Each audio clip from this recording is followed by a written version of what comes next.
ఎన్ని రోజులు అని చెప్పి అవకాశం కోసం వెయిట్ చేస్తారు. షార్ట్ ఫిలిం ను తీయడానికి నేను రెడీ అయిపోయినా, వెబ్ సిరీస్ తీయడానికి నేను రెడీ అయిపోయినా. నా దగ్గర కెమెరా అయితే వచ్చేసింది అనమాట.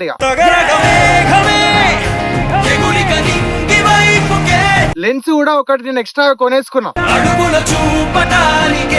ఎందుకంటే మనం తీసే షార్ట్ ఫిలిం గానీ వెబ్ సిరీస్ గానీ అంత సినిమాటిక్ రావాలని చెప్పి. సో ఇంట్రెస్ట్ ఉన్న వాళ్ళు ఎవరైతే ఉన్నారో నేను వాళ్ళకి రెమ్యూనరేషన్ ఇయ్యలేను. ఎందుకంటే నా ఛానల్ కూడా కొత్త ఛానల్, ఎక్స్పీరియన్స్ ఉన్న ఇట్లా ఛానల్స్ మన దగ్గర లేవు కాబట్టి కొత్త ఛానల్ లో మనం అయితే వేస్తున్నాం. ఎవరికి కూడా రెమ్యూనరేషన్ అయితే ఇయ్యలేను. ఎవరైనా ఇంట్రెస్టెడ్ ఉండి నాకు నా షార్ట్ ఫిలిమ్స్ లో నా వెబ్ సిరీస్ లో యాక్టింగ్ చేద్దాం, ఒక్క ఛాన్స్ రావట్లే అని చెప్పి ఎవరైతే అనుకుంటారో మీరైతే లేట్ చేయకుండా వచ్చేసి మన బోడుప్పల్లో రూమ్ అయితే రెంట్కి తీసుకోండి. మీరు నాకేం ఇవ్వాల్సిన అవసరం లేదు. కాకపోతే నా సైడ్ నుంచి నేను మీకు యాక్టింగ్ కోసం ఛాన్స్ ఇస్తాను. నేనైతే షార్ట్ ఫిలిమ్స్ వెబ్ సిరీస్ తీయడానికి రెడీ అయిపోయినాయి. ప్రొడ్యూసర్ కోసం వెయిట్ చేసి ఇంకా టైం అయితే అయిపోయింది. కెమెరా అయితే మన చేతికి వచ్చేసింది. లేట్ చేయకుండా షార్ట్ ఫిలిం తీద్దాం, వెబ్ సిరీస్ తీద్దాం అని చెప్పి ఎవరికైతే అనిపిస్తుందో లేట్ చేయకుండా నా నెంబర్ కి అయితే కాల్ చేయండి. బోడుప్పల్లో రూమ్ రెంట్ తీసుకోవడానికి తయారుంటే లేట్ చేయకుండా మనం షార్ట్ ఫిలిమ్స్ వెబ్ సిరీస్ ఇప్పుడే అయితే స్టార్ట్ చేసేద్దాం.